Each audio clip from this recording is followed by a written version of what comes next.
Hello दोस्तों, कैसे हो सभी लोग। आज हम लेके आए हैं आपके लिए ईथर्स। ईथर्स क्या होता है, तो ये ईथर है। अब यहाँ पे जो G1 और G2 जो ग्रुप हैं, ये दोनों एल्किल ग्रुप भी हो सकते हैं, दोनों एरिल ग्रुप भी हो सकते हैं, या फिर एक एल्किल ग्रुप हो और दूसरा एरिल ग्रुप हो। ठीक है, तो ये होते हैं ईथर्स।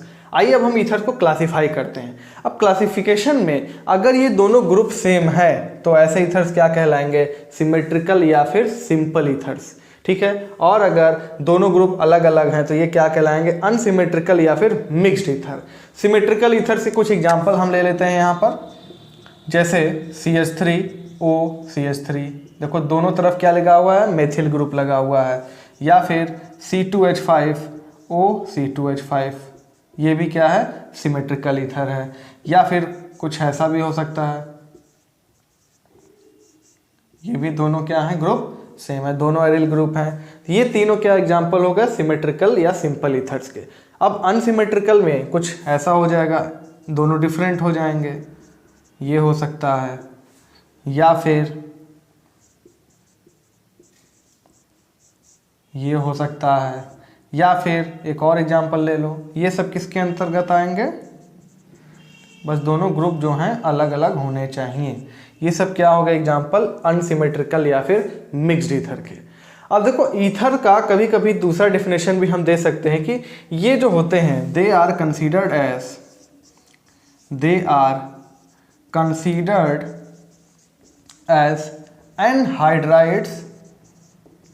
Anhydrides of alcohol. देखो कैसे होता है ये। अब देखो यहाँ पर हमने इथेनॉल के 2 मॉलिक्यूल लिए, ठीक है। एनहाइड्राइड मतलब वाटर का निकलना।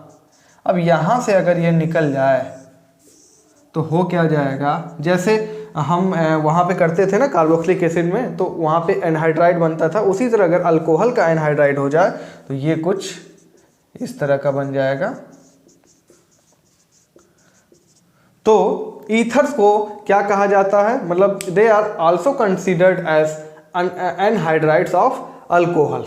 चलिए, तो ये बात हो गई इंट्रोडक्शन की, इसको नोट करो। फिर इसके बाद हम ईथर्स के जनरल मेथड्स ऑफ प्रिपरेशन पे आते हैं, नोट करो।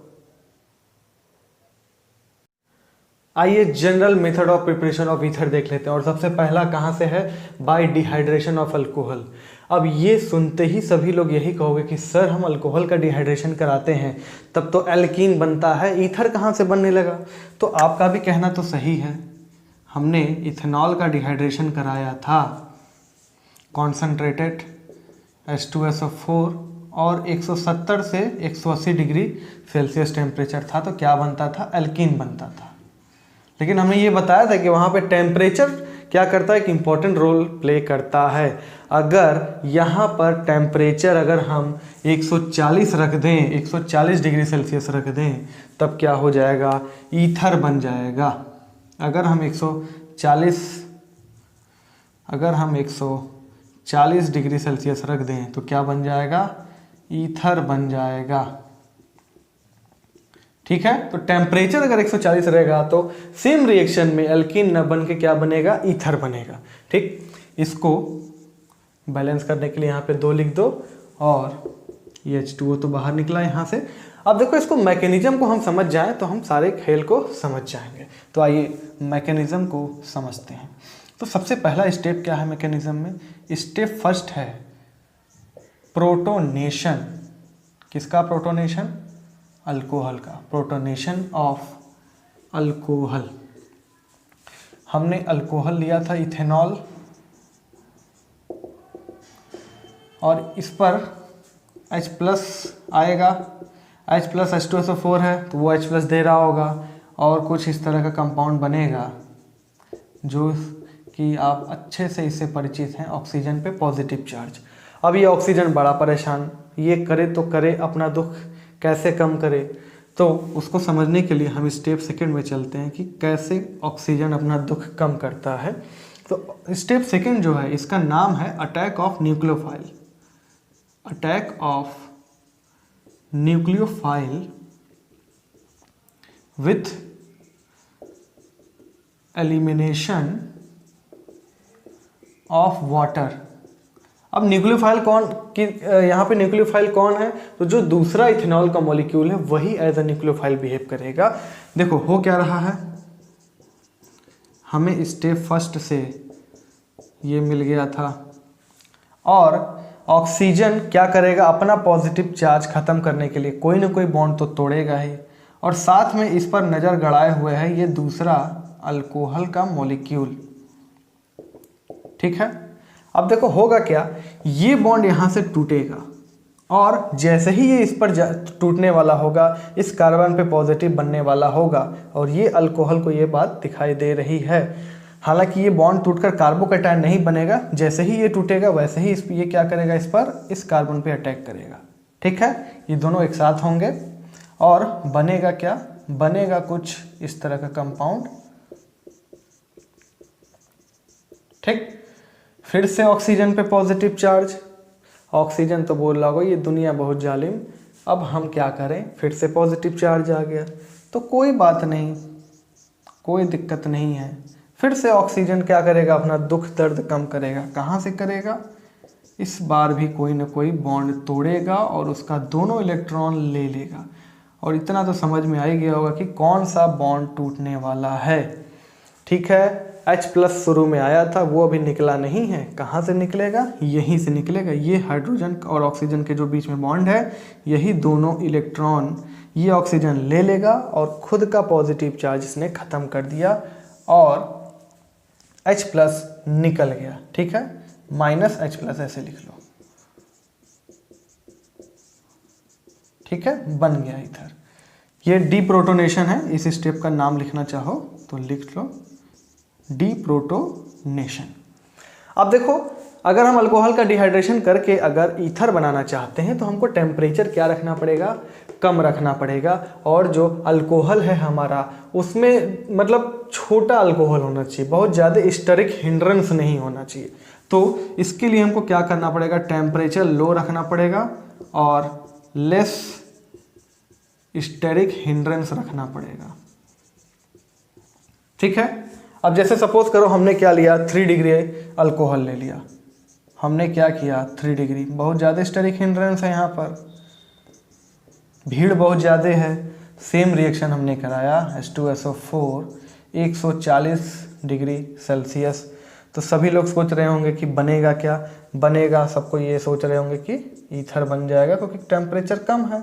लेकिन दूसरा भी चीज़ मायने रखता है। क्या मायने रखता है, स्टेरिक हिंड्रेंस भी तो कम होना चाहिए।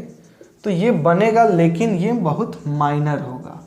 इस बार एलिमिनेशन ऑफ H2O होकर क्या बन जाएगा, एल्कीन बन जाएगा। तो एल्कीन वाला जो प्रोडक्ट होगा, एल्कीन वाला जो प्रोडक्ट होगा ये क्या हो जाएगा, मेजर हो जाएगा। ठीक है, तो ध्यान रखना इस बात को कि लेस क्राउडिंग होनी चाहिए, लेस स्टरिंग हिंड्रेंस होना चाहिए, कम भीड़ होना चाहिए। ठीक है, इसको नोट करो, इसको नोट कर लो, फिर आगे और भी प्रिपरेशन देखते हैं। तो यहाँ पर ये ऑर्डर भी लिख लो। तो अगर हमको मान लो अगर डिहाइड्रेशन कराकर अल्कोहल से, अल्कोहल का डिहाइड्रेशन करा के ईथर बनाना है तो सबसे ज़्यादा क्या होगा, 1 डिग्री अल्कोहल से, फिर 2 डिग्री, फिर 3 डिग्री से बन पाएगा। इसको भी लिख ही लो कहीं। ठीक है, हालांकि समझने वाले तो समझ गए होंगे। चलिए इसको नोट करिए, फिर इसके बाद हम दूसरा प्रिपरेशन देखते हैं जिसको हम विलियमसन सिंथेसिस के नाम से जानते हैं। ये एक इंपॉर्टेंट रिएक्शन एग्जाम में आता है। आइए अगला मेथड्स ऑफ प्रिपरेशन देखते हैं जिसको हम विलियमसन सिंथेसिस के नाम से जानते हैं। क्या होता है विलियमसन सिंथेसिस में, ये हमने लिया RONA प्लस R-X, ये एक हेलो एल्केन हमने लिया। अब ये बनेगा क्या, तो ये बनेगा ROR- प्लस NaX। ठीक है, समझ में आ रही होगी बात सबको। एग्जाम्पल के तौर पे हम ले लेते हैं जैसे CH3ONA प्लस CH3Cl, क्या बन जाएगा, CH3OCH3 प्लस NaCl। ठीक है, और भी एग्जाम्पल ले लेते हैं।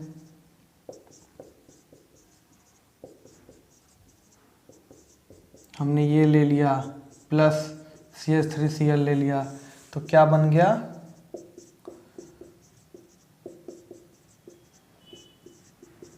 ये बन गया, ठीक है। अब लेकिन यहाँ पर एक बात हमेशा ध्यान रखना, 3 डिग्री हेलो एल्केन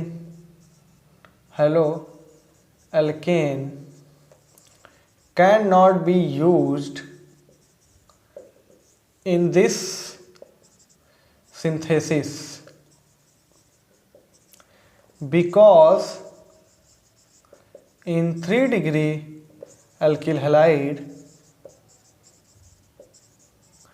एलिमिनेशन हो जाता है और H और Cl वही अल्फा बीटा या फिर बीटा एलिमिनेशन हो जाता है अगर हम 3 डिग्री हेलो एल्केन लेंगे। जैसे अब मान लो हमने ये ले लिया,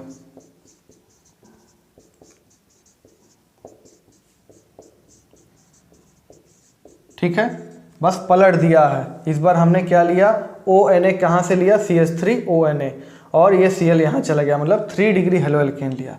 अब देखो होता क्या है, ये भी जो है ये एक स्ट्रॉन्ग बेस है like alcoholic KOH, like alcoholic KOH। तो अल्कोहलिक KOH क्या करता था, H और Cl को बाहर निकाल देता था, यहाँ से Cl और यहाँ से या यहाँ से या यहाँ से, तीनों ही बीटा हैं, कहीं एक से क्या करोगे H भी निकाल दोगे, तब क्या बन जाएगा, ये हो जाएगा एलिमिनेशन,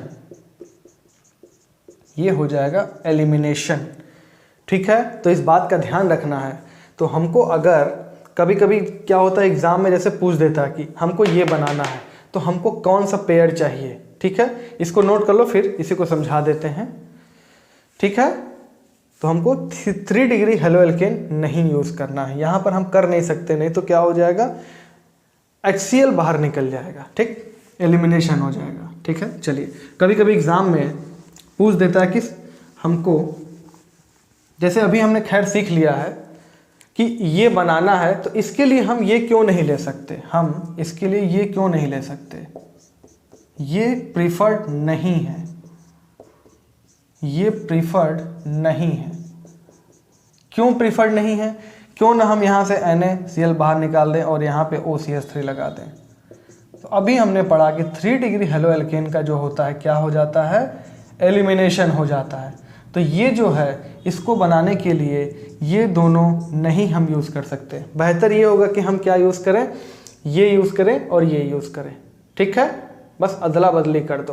तो ये हम नहीं यूज़ कर सकते हैं, ठीक है। चलिए अब देखो कभी कभी क्या होता है, कभी कभी ऐसे रिएक्शन दे देता है, तो वहाँ पे कंफ्यूज नहीं होना, यही बात है, जैसे हमको ये दे दिया और यहाँ पे सोडियम मेटल दे दिया, अब पूछ दिया क्या बनेगा, तो इसमें कोई दिक्कत नहीं है भाई, ये क्या है, ये सोडियम के साथ रिएक्शन करके क्या बनाएगा, CH3OH प्लस Na, ये बनाएगा CH3ONA प्लस हाफ H2, और ये जब इससे रिएक्शन कराएगा तो क्या बनेगा, ईथर ही तो बनेगा। तो है वही चीज़, कोई दिक्कत वाली बात नहीं, कभी कभी रिएक्शन ऐसे भी दे देता है, ठीक है। तो इसको नोट कर लो, ये विलियमसन सिंथेसिस हो गया। इसके बाद हम अब फिजिकल प्रॉपर्टीज देखते हैं ईथर्स का। आइए फिजिकल प्रॉपर्टीज ईथर की देख लेते हैं। तो सबसे पहला फिजिकल स्टेट, देखो CH3OCH3 एंड CH3OC2H5, ये दोनों जो हैं वो गैसियस हैं। इसके अलावा जितने भी ईथर्स हैं वो क्या हैं, लिक्विड हैं और कलरलेस हैं, ठीक है। Density, they are lighter than water, और जो लोअर ईथर्स होते हैं वो क्या होते हैं, हाईली वोलेटाइल होते हैं और इनफ्लेमेबल होते हैं, ठीक है। पोलर नेचर, देखो कार्बन ऑक्सीजन जो बॉन्ड होता है वो ईथर के अंदर क्या होता है, पोलर होता है। ऐसा इसलिए होता है, जैसे देखो ये कोई स्ट्रेट तो होगा नहीं, हमने पढ़ा हुआ है कि ज्योमेट्री कैसा होगा, यहाँ पे ऑक्सीजन के पास दो दो लोन पेयर है तो ये बेंट होगा कुछ, ठीक है, ऐसा। तो सही बात है, अगर ये हो तो कुछ ना कुछ नेट डायपोल तो होगा ही, मतलब डायपोल मूवमेंट जो होगा वो जीरो नहीं होगा। तो अगर थोड़ा सा भी डायपोल मूवमेंट है तो बॉन्ड क्या होगा, कार्बन ऑक्सीजन वाला पोलर होगा, ठीक है। अब सॉल्युबिलिटी की बात की जाए तो देखो up to 3 carbon items, ethers and alcohols are almost equal soluble in water. तो 3 कार्बन तक के ईथर्स और अल्कोहल क्या होते हैं, इक्वली सॉल्युबल होते हैं वाटर के अंदर। जैसे अगर हम एग्जांपल के तौर पे लें तो ये और ब्यूटेनॉल, ये दोनों, इन दोनों की सॉल्युबिलिटी जो है is equal in water. Water के अंदर इन दोनों की सॉल्युबिलिटी क्या है? ऑलमोस्ट इक्वल है। ठीक है, अब क्या हुआ कि ईथर्स वाटर में कैसे सॉल्युबल हैं? तो देखो हो क्या रहा है, अब ये नहीं कि बहुत ज़्यादा बड़े बड़े ईथर्स हम ले लिए और वो सॉल्युबल हो गया, तो बड़े जितने लेंगे एल्किल पार्ट बढ़ेगा, तो हाइड्रोफोबिक होता है एल्किल पार्ट। ठीक है, अब क्यों अल्कोहल वाटर के अंदर ईथर क्यों सॉल्युबल हैं? तो देखो कुछ इस तरह से, क्योंकि इस पे जो लोन पेयर है, ये जो ऑक्सीजन पे लोन पेयर है, ये हाइड्रोजन बॉन्डिंग बना सकता है। कैसे? कुछ इस तरह से हाइड्रोजन बॉन्डिंग बना सकता है, वाटर से अट्रैक्शन कर सकता है। इस वजह से क्या है, ईथर्स की सॉल्युबिलिटी होती है। बहुत ज़्यादा आगे जाओगे तब नहीं होंगे, मतलब शुरुआत के कुछ मेंबर्स सॉल्युबल वाटर के अंदर होते हैं। ठीक है, इसको नोट कर लो। फिर इसके बाद हम चलते हैं केमिकल प्रॉपर्टीज ऑफ ईथर्स की। आइए अब केमिकल प्रॉपर्टीज देख लेते हैं ईथर्स का, और हमें ईथर्स का रिएक्शन देखना है, रिएक्शन विथ HI या फिर HBr। अब देखो जो ईथर्स होते हैं, ईथर्स जो होते हैं वो क्या होते हैं, काफ़ी कम रिएक्टिव होते हैं, इनका रिएक्शन बहुत कम, बड़े मुश्किल से होता है। तो हमें क्या चाहिए होता है, हमें ड्रास्टिक कंडीशन चाहिए होता है, यानी कि हाई टेम्परेचर और हाई प्रेशर। और दूसरी बात, अगर मान लो किसी तरह, ये ऑक्सीजन पे लोन पेयर तो है ही, अगर हम किसी तरह इस ऑक्सीजन पे पॉजिटिव चार्ज ला दें, जैसे मान लो कहीं से H+ आ गया, H+ क्या हुआ, इस पर आके अटैक किया ऐसे, और ये ऑक्सीजन पे पॉजिटिव आ गया, तो क्या करता है इसके बाद? सबको पता है कि ऑक्सीजन क्या करता है, इसको 2 इलेक्ट्रॉन चाहिए इस पॉजिटिव चार्ज को ख़त्म करने के लिए।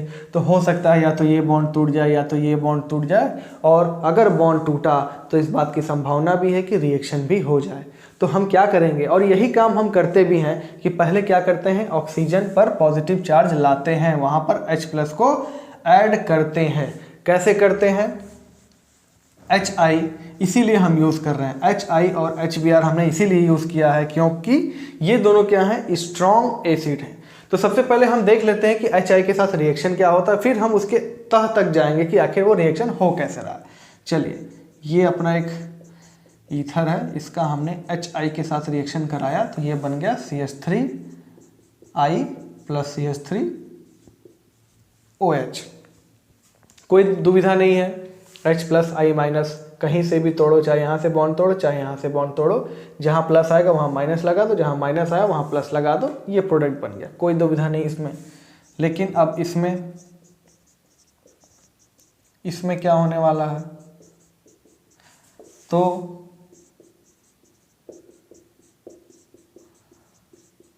इसमें ये बनेगा। अब यहाँ पे सोचोगे कि सर कैसे आप बना दिए, क्यों इस वाले पे OH नहीं लगा, क्यों CH3OH नहीं बना, क्यों CH3CH2OH बना, CH3 के साथ आयोडीन कैसे आया? ये सब दिमाग में क्वेश्चन चल रहा होगा। उसके पहले और एक रिएक्शन देख लेते हैं हम। अब अगर ये आया, इसका रिएक्शन हमने HI के साथ कराया, तो क्या प्रोडक्ट बना, कुछ ऐसा। अब सोच रहे हो कि सर ये चल क्या रहा है, आखिर क्या हो रहा है, हमें तो कुछ समझ में नहीं आ रहा है। तो चलिए अब समझ में आएगा, अब हम देखते हैं कि आखिर हो क्या रहा है, कैसे इसका रिएक्शन होता है, तब सारी चीज़ें क्लियर हो जाएंगी। ठीक है, इसको नोट कर लो, ये रिएक्शन सारे सही हैं, प्रोडक्ट यही बनेंगे। कहाँ से बन रहे हैं, अब इस बात को हम समझते हैं।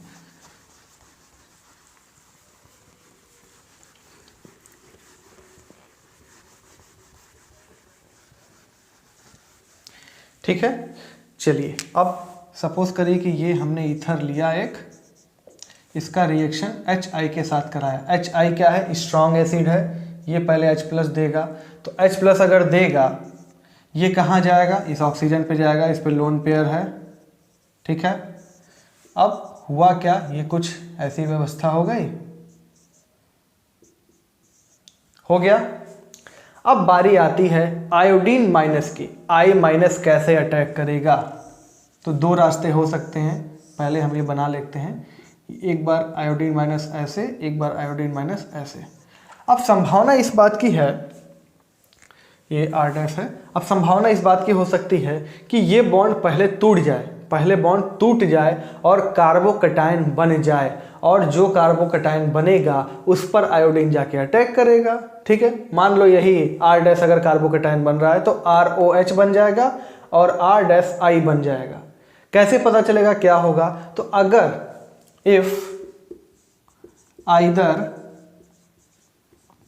R या R डैश इस 3 डिग्री कार्बोकैटायन, अगर 3 डिग्री कार्बोकैटायन है या फिर ये कार्बोकैटायन है, तब क्या होगा? तब आयोडीन उस पर जाके अटैक करेगा और रिएक्शन में क्या होगा? SN1 के पाथवे पे जाएगा। इसका मतलब पहले कार्बोकैटायन बन जाएगा, फिर उस कार्बोकैटायन, और वो कार्बोकैटायन बनेगा कब? जब वो 3 डिग्री या फिर ये बनने की संभावना हो तभी कार्बोकैटायन बनेगा। ठीक है, तभी SN1 होगा, तभी पहले बॉन्ड टूटेगा, उसके बाद आयोडीन जाके जुड़ेगा। लेकिन अगर मान लो ये R और R डैश, इसमें से कोई भी 3 डिग्री नहीं है, दोनों ही क्या है? 1 डिग्री है। अगर दोनों ही 1 डिग्री हैं, if both R dash is 1 degree, अब क्या है? अब इतना तो तय है कि अगर दोनों 1 डिग्री हैं तो ये पहले बॉन्ड टूटकर कार्बोकैटायन तो नहीं बनने वाला। इतना तो तय है कि कार्बोकैटायन नहीं बनने वाला, और कार्बोकैटायन नहीं बनेगा तो होगा क्या? SN2 पे जाएगा रिएक्शन। SN2 में कार्बोकैटायन नहीं बनता, SN2 के हिसाब से चलेगा और कोई ना कोई तो बॉन्ड टूटेगा भाई, इतना तो तय है। लेकिन कार्बोकैटायन नहीं बनेगा। बॉन्ड जैसे ही टूटने वाला होगा, आयोडीन की नज़र जहाँ पर पॉजिटिव चार्ज बनेगा वहाँ पर आयोडीन अटैक करेगा, और आयोडीन माइनस कहाँ अटैक करेगा? उस वाले R और R डैश में से उस पर अटैक करेगा जो लेस हिंडर्ड हो, जो लेस हिंडर्ड हो। ठीक है, I minus attacks on less hindered alkyl. ठीक है, जो लेस हिंडर्ड है उस पर जाके आयोडीन माइनस क्या करेगा? अटैक करेगा। इसका मतलब अगर कार्बोकैटायन बनने की, अगर इस R और R डैश में कोई भी एक 3 डिग्री है और एक 1 डिग्री है, तो जाहिर सी बात है 3 डिग्री वाला कार्बोकैटायन बनेगा। ठीक है, और उसी पर आयोडीन अटैक करेगा।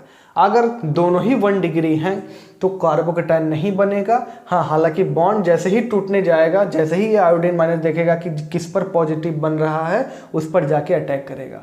और पॉजिटिव नेगेटिव भी ये इसी के हिसाब से मैनेज होगा। ये किस पर अटैक करेगा? उस पर जिस पर कम संख्या में, मतलब भीड़ जहाँ कम हो, उस एल्किल ग्रुप पर। चलिए अब इसको हम समझ लेते हैं। अब इसको हम एग्जाम्पल लेते हैं। इसका हम एग्जाम्पल से तह तक जाते हैं कि आखिर हुआ क्या।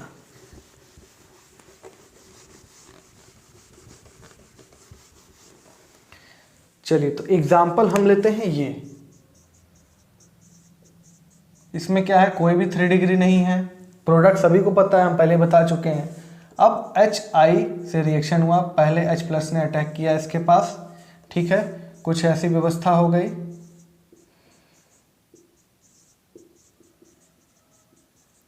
इतना तो तय है, इसमें से कोई भी 3 डिग्री या बेंजील कार्बोकैटायन नहीं है, तो SN1 तो जाना नहीं है, SN1 तो नहीं जाना है। अब क्या है? अब बारी आती है आयोडीन माइनस की। आयोडीन माइनस, अब यहाँ से 3 बॉन्ड ऑक्सीजन पे दिख रहे हैं, एक बॉन्ड टूटेगा और उसी दौरान क्या करेगा? I माइनस जाके अटैक करेगा। अब देखो संभावना ये है, इस ऑक्सीजन को 2 इलेक्ट्रॉन चाहिए, या तो ये वाला चला जाए बॉन्ड टूटकर ऐसे, या फिर ये वाला बॉन्ड टूटकर चला जाए ऐसे। अगर ऐसे जाता है तो इस कार्बन पे पॉजिटिव बनेगा, अगर ऐसे जाता है तो इस कार्बन पे पॉजिटिव बनेगा। सही बात है। अब ये बताओ, अगर इस कार्बन पे पॉजिटिव बनता है तो आयोडीन वहाँ पर अटैक करेगा, क्योंकि उस पर केवल और केवल 3 तो छोटे छोटे हाइड्रोजन लगे हैं। लेकिन अगर इस कार्बन, अगर ये बॉन्ड टूटता है तो इस कार्बन पर पॉजिटिव बनेगा, लेकिन इस पर 2 तो हाइड्रोजन है, लेकिन तीसरा क्या है? मेथिल ग्रुप है। भीड़ कंपेरेटिवली कहाँ ज़्यादा है? यहाँ ज़्यादा है। तो किस मैनर में बॉन्ड टूटेगा? इस मैनर में बॉन्ड टूटेगा, इस मैनर में बॉन्ड टूटेगा, और उसी दौरान क्या करेगा?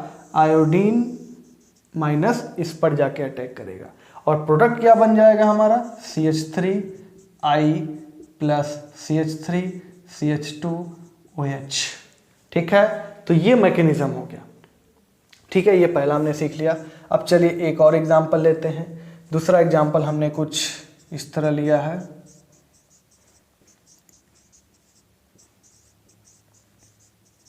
ठीक, ये है। अब इस पर हमने HI से रिएक्शन कराया, ये आयोडीन H+ ऐसे जाएगा, तो कुछ व्यवस्था ऐसी हो गई।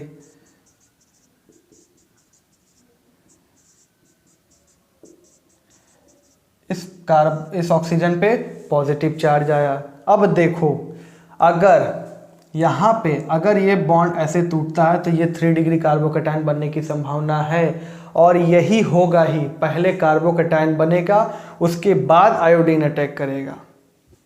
ठीक है, यहाँ पे लिख लो, ये SN2 हो रहा है। अब क्या होगा, ये बॉन्ड भाई ऐसे टूटने की कोई संभावना नहीं, क्योंकि अगर ऐसे टूटेगा तो ये क्या होगा, केवल मेथिल कार्बोकैटायन बनेगा, ये स्टेबल नहीं होता। ये कुछ ऐसे टूटेगा और ये कार्बोकैटायन बन गया, और CH3OH तो बाहर निकल ही गया। अब क्या होगा, इसके बाद इस पर आयोडीन माइनस आया और इसने ये प्रोडक्ट बना लिया। अब समझ में आई बात? ठीक है, तो हमें क्या देखना है, हमें देखना है कि आयोडीन, देखो H तो हमें आयोडीन के हिसाब से डिसीजन लेना है। अगर इफ बोथ एल्किल इज, यहाँ पे लिख लो star, if both alkyl is 1 degree then iodine minus will, ये माइनस है, ठीक है, I minus will attack on less hindered alkyl. ठीक, अब अगर इफ 1 इज 3 डिग्री या फिर बेंजिल कार्बोकैटायन है, अगर कुछ इस तरह का है, तब क्या होगा, इस पर आयोडीन अटैक करेगा। Then iodine minus will attack on यही 3 डिग्री या फिर बेंजिल कार्बोकैटायन पर क्या करेगा, अटैक करेगा। ठीक है, तो इस बात को हमको समझना पड़ेगा। अब इसी से रिलेटेड हम 2-4 क्वेश्चन भी करा देते हैं, तो ये पूरी तरह क्या हो जाएगा, क्लियर हो जाएगा। ठीक है, इसको नोट करो। चलिए, इतना सीखने के बाद ये 3 रिएक्शन को हम कंप्लीट करते हैं। इन तीनों का रिएक्शन क्या है, HI के साथ है। तो चलिए सबसे पहला देखिए, देखो यहाँ पर ये भी जो एल्किल है ये 1 डिग्री है, ये भी 1 डिग्री है, तो आयोडीन कौन सा एल्किल प्रेफर करेगा, जहाँ भीड़ कम हो। तो ये CH3CH2 वाला जो होगा उससे आयोडीन जुड़ जाएगा, यानी बनेगा क्या, CH3CH2I, और ये वाला पार्ट जो है इसका अल्कोहल बन जाएगा। ठीक है,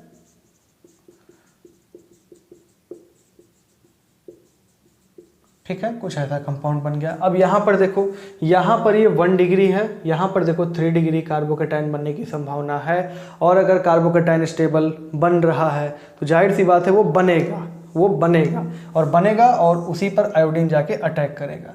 यानी जो लेफ्ट वाला पार्ट है उससे क्या बनेगा, अल्कोहल बन जाएगा, और जो राइट वाला पार्ट है कार्बोकैटायन का उससे आयोडीन जुड़ जाएगा। ठीक है, चलिए अब इसमें क्या होगा, इसमें भी देखो यहाँ पर पॉजिटिव चार्ज बनने की संभावना है, ये बेंजिल कार्बोकैटायन बन सकता है, तो आयोडीन शर्तिया से कहाँ जाएगा, उसी पर जाएगा, यानी CH2I प्लस ये। अच्छा, ऐसा सोचे हो कि ऐसा क्यों हो रहा है, तो देखो ऐसा इसलिए हो रहा है, अगर देखो कार्बोकैटायन स्टेबल बनने की संभावना है तब तो कार्बोकैटायन लड़ जाएगा, नहीं हम बनेंगे। लेकिन अगर कार्बोकैटायन स्टेबल बन ही नहीं रहा है, केवल 1 डिग्री बनने की संभावना है, तो नहीं बनेगा कार्बोकैटायन। और अगर कार्बोकैटायन नहीं बनेगा तो बॉन्ड के टूटने से पहले, यानी कि SN2 के हिसाब से ही क्या करना पड़ेगा, आयोडीन माइनस को अटैक करना पड़ेगा। और अगर बॉन्ड टूटने से पहले ही क्या करना है, आयोडीन माइनस को अटैक करना है, तो वो ऐसा एल्किल खोजेगा जिस पर भीड़ कम हो। क्यों? क्योंकि आयोडीन खुद भी इतना बड़ा है तो वो भीड़ तो कम ही चाहेगा ना। ठीक है, तो यही कारण होता है। चलिए अब इसको नोट करिए, फिर हम लास्ट में देख लेते हैं कि अगर हम एक्सेस ऑफ HI यूज़ करते हैं तब क्या होता है। तो एक्सेस ऑफ HI अगर हम यूज़ करेंगे तो दोनों ही प्रोडक्ट क्या हो जाएंगे, एल्किल हैलाइड बन जाएंगे। ठीक है, इस चीज़ को नोट करो। If if excess HI is used then both product will be alkyl halide। Note कर लो इसको। अब हम 2-3 एग्जाम्पल इस पे भी देख लेते हैं, जैसे CH3O CH3 प्लस HI, और ये एक्सेस में, एक्सेस लिखा रहेगा तभी ये काम करना। क्या होगा, दोनों एल्किल का आयोडाइड बना दो। ठीक है, कोई फर्क नहीं पड़ता क्या है।